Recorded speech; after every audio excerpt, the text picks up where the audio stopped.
Carlson. When planning a wedding, experts say the first thing to do is set a budget. But sometimes that's easier said than done. Well, now there's help. Local wedding experts are putting together a workshop just for brides-to-be where they can get expert advice on how to save. It's called Northwest Wedding Scoop. One of the organizers joins me now, Christina Safford. Welcome. Thank you so much for being here. This is obviously a fantastic thing to learn these tips. Absolutely.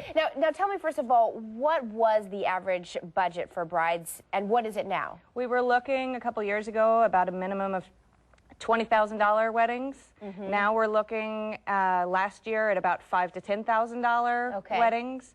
This year we're creeping back up into about the $15,000 minimum range. Okay, but doing a wedding for 5 to 10 is very doable, isn't it? Absolutely. It depends on how flexible you are and what your guest count is. What do you need to decide what's important to you, and then maybe from there you can learn where to cut corners? Absolutely. You can always cut corners. There's always tips. Okay. Well, you've brought some tips with you, so let's go through some of these. You have some flowers here. Tell me about these flowers. Well, they're beautiful. Calla lilies are a favorite in spring bouquets, and believe it or not, these are silk bouquets. And I cannot believe, because when I first looked at these, I thought that they were real, and you said they were fake. I'm like, no way. Absolutely.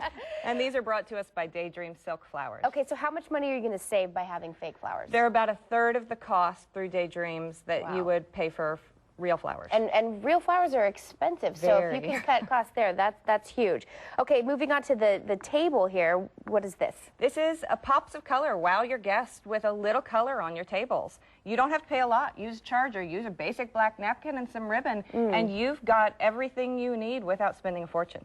I love that. Now, invitations, this is, I think, where you could save a lot of money, because the people that receive your invitation, they're probably just going to throw it away anyway. So does it really matter if it's like got all the bells and whistles? So what do you have These are less expensive than do-it-yourself invitations. Front and back invitations, all sorts of different fun colors. They're green, and they're going to cost you 89 cents to about $1.60. Okay. You've also got some fold-out invitations with a tear-off RSVP card. That's great. Same price point. That's fantastic. I love this idea here. Show us what this is. This is just a little piece of paper, which you use a template for, and you can make these, put them over the wine glass, put a candle inside, and you've got a nice little fancy centerpiece or place setting. I love that. And you could maybe have all your bridesmaids help you out, have a craft day or something like that. Okay, so tell me about the event. When is it? Northwest Wedding Scoop, February 20th in Salem,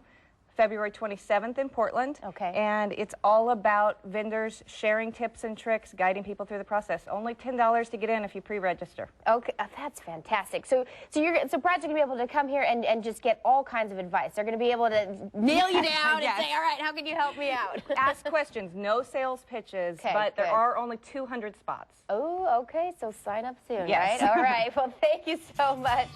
Don't go away, Better. We'll be right back.